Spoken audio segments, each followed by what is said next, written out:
Harjutus kujundid. Selles ülesandes tuleb kujunditest väljapoole sisestada vaid pealkiri, tasapinnaline kujund. See on mõistlik joondada koheselt keskele ja tähemärgi suuruseks muuta 24 punkti.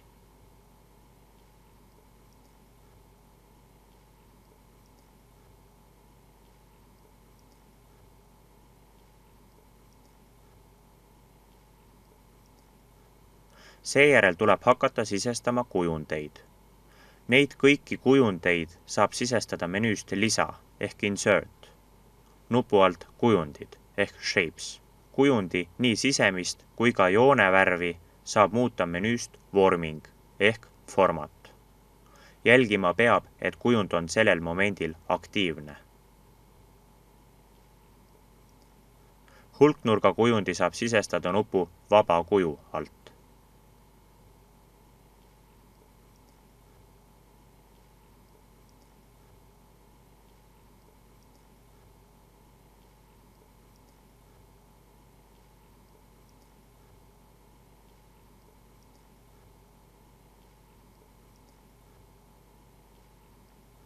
Kujundeid saab liigutada võttes kujundist kinni ja tõstes selle sobivasse kohta.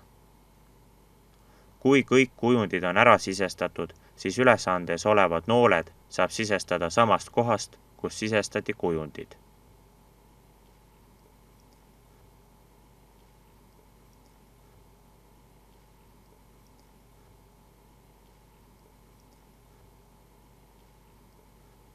Ka nooli saab vormindada menüüst vorming ehk format, kusjuures nool peab olema aktiivne.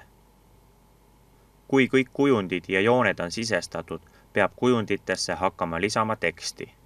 Seda saab teha, kui kujundi peal teha parem hiireklõps ja valida avanenud hüpikmenüüst lisatekst ehk add text. Kui kujundisse on tekst sisestatud, siis kindlasti tuleb seda ka vormindada. See peab olema joondatud keskele. Peab olema stiilis Times New Roman ja tähemärgi suurusega 12 punkti. Ja nii tuleb teha kõikide kujunditega. Sellisel kujul tehtud ülesanne on valmis.